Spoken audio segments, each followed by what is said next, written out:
Today I wanted to start a quick video over some of the gear reviews and things that I use while I'm out hunting, and so that's where I'm going to start today. Just a quick overview of some of the equipment that I have, and today is just going to be the basic foundation of what I do bow hunting, and that is my bow.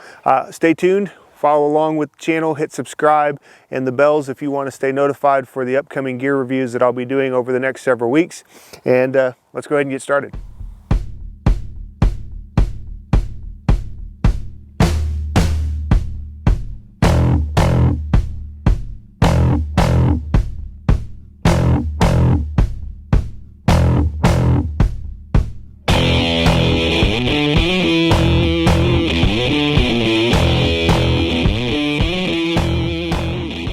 Welcome back, YouTubers. This is the Hunting Principles here in Southern Missouri, Aaron Miller, and it's been actually quite a while since my last video, probably several weeks. And the last video that I did was my Trophyline saddle. I get a quick little review of that. I've actually used it several times, and that's where this video is going to begin. I've had several weeks where I've been trying to do some hunting with school, with Thanksgiving break, visiting family, all the things that are going on. It's been hard to get things in between those, but I have had a few days out hunting, just not a lot of success. So not a lot of video to bring you guys of those hunting experiences. There is a few things that at the end of the season, I'm going to put together some things that have gone on throughout this hunting season that I'm learning a lot from. Here in just a minute, I'm going to go ahead and zoom in a little bit on some of the things that I use, talk about them just a little bit as we talk about why I do what I do, why I use what I use, and how that has been working for me. As always, this video channel that I've been doing is simply a perspective of a normal everyday hunter who doesn't have a real big budget, who doesn't have a lot of opportunities for big hunting trips or anything like that. This is just everyday, normal hunting opportunities that I have in my area and why I do and use the things that I use. So, all right guys, the bow that I'm using and the gear that I'm going to review today is a bow that I've actually been using now the last 2 years. And I've not actually gotten anything with it, so that's one of the things that I'm really trying to change this year, is actually having success with this bow. But the reason I want to go over this particular part of my equipment first is obviously this is what my basis for what I'm doing is, and that is bow hunting. Just to give you a quick background to my channel, I've talked about how I'm a principal and that's what I do as a living.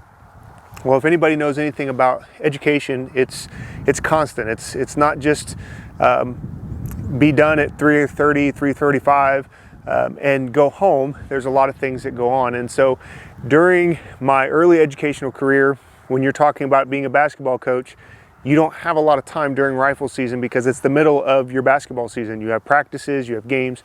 And so therefore, I kind of got the bug to begin bow hunting back when I was a coach. And I did it for a couple years. I moved to this area, kind of got away from bow hunting for a while. And a couple years ago, I kind of got that bug again of I wasn't getting out hunting very much in rifle season. I wasn't getting a lot of opportunities, and I got the bow back out and began practicing. At that point in time, I had a very cheap little bow, and it wasn't a very good bow, and I ended up looking for a new bow just a couple years ago, and that's how I ended up with this. This is a Mathews Reason 2009 bow, definitely not brand new. It's the 6.5 inch brace height. I draw about 30 inches, and this bow I bought used from a gentleman here in the area. And when he bought a new bow, he sold this one to me for about 225 bucks. Now, I had stuff to put on it. I didn't have to buy a lot of sights and products, but as I've said before, I try to look for things on a budget. And so when I saw a good quality bow come up for sale, I did end up having to put new strings on it, but it was a good quality bow that I could go ahead, outfit, and use as quickly as possible. And the bow itself is nothing fancy. It's a little bit of a stiff draw, but it works well, and it pulls about 64 pounds right now.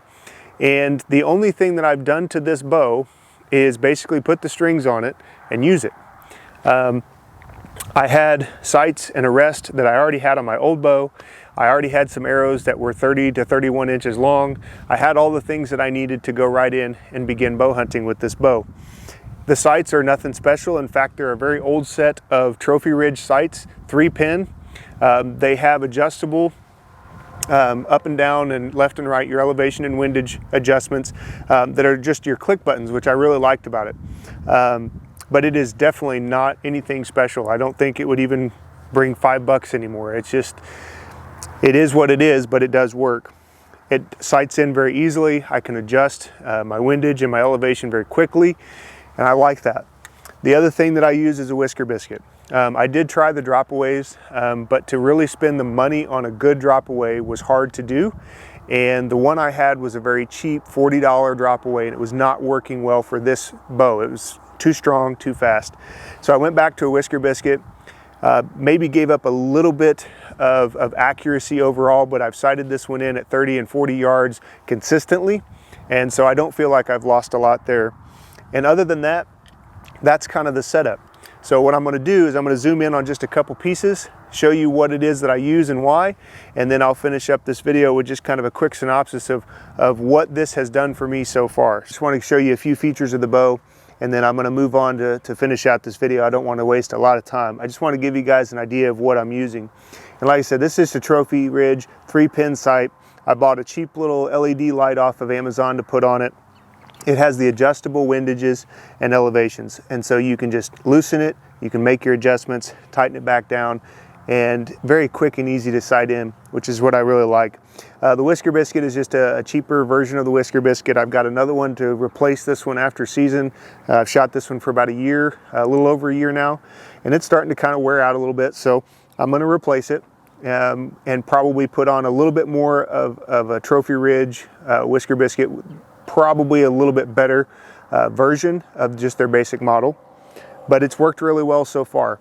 And the stabilizer and all that stuff, I really haven't spent a lot of money on that yet. It's not made a huge difference for me to have just a little bit of counterweight on the front. I believe this is actually an Allen setup that I had bought for my old bow.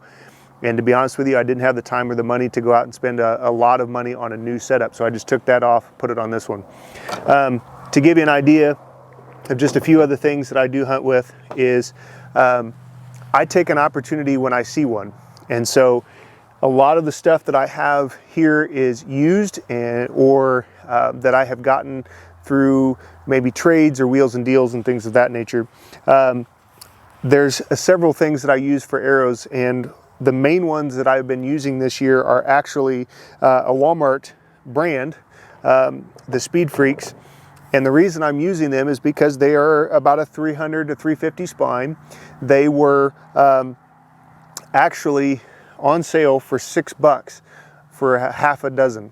And this was a couple years ago, and I actually bought them to kind of shoot around with and just plink with. And then the other thing that I have is I actually found some Dirt Nap broadheads that were being sold kind of on sale at one point for about $10 for the box. So I went ahead and bought them. So I'm using those as my broadheads. They're about a 1-inch cutting diameter, 100 grains, and they shoot pretty well on this at 30 and 40 yards. I'm pretty accurate consistently. The other thing that I do have in my quiver, because I'm starting to run low on that half a dozen, is a set of arrows that I got from a friend of mine from Element Archery. And I actually got these as a gift. And so, to be honest with you, these shoot really well, but they're a little bit softer spine. And so I have to kind of adjust my sights a little bit when I'm shooting these. But these are Quake arrows, and I've really liked them. They've shot really well. And again, Dirt Nap broadheads on these as well. And they seem to all fly fairly consistently. So those are what I use for hunting. That's what I use for shooting. I have a small set at the house that I use for my field points to just plink around with and take some of those practice shots. But this is what I use for my regular hunting setup. And I keep it on my bow. I ended up buying this from a local archery shop, Earth Outdoors in Mountain Grove, Missouri. It's an Apex Gear lock-on arrow rest or quiver. It just simply locks on the side of the bow. I can take it off when I'm in the stand. I can lock it back on when I'm done, and it works really well. And so I have been using this now, like I said, for 2 years. And I think in total with this quiver, with the rest, with the sights that I already had, with the stabilizer and wrist sling that I already had, and the strings that did end up going on to this after my first year, I don't have much more than about $300 invested in this bow, and it was not all at once. So something that I really liked about the bow was it was a good quality, good shooting bow for the money. Well, there you guys go. There's the bow. There's my basic foundation of my hunting equipment and my hunting supplies. And as you've heard me say several times in this video, I look to be budget friendly. What I do in hunting is to enjoy myself, to provide some meat from the family, to get out and enjoy nature and to be a part of what I've grown up loving. But the other part of it is we all know that there are times where we don't have that expendable cash. We don't have that money that we can just throw into something. And as I've explained with my bow, the pieces of the bow, the arrows that I'm shooting, the bow itself, were things that I looked for either on a budget or waited long enough for a good opportunity to come along. The other things that I do as I share these next couple of weeks of equipment with you, you'll see that I'm going to use that phrase a lot as I look for a budget-friendly or hunter-friendly option, as well as trying to find ways to get deals on things. And so as I go through next week and look at my sticks, my platform, and my hang-on stand that I use for my sets this year, you're going to hear me talk about how I tried to find those deals and how I tried to find those opportunities.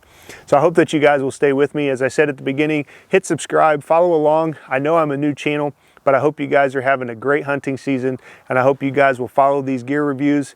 Stay tuned, follow along, guys.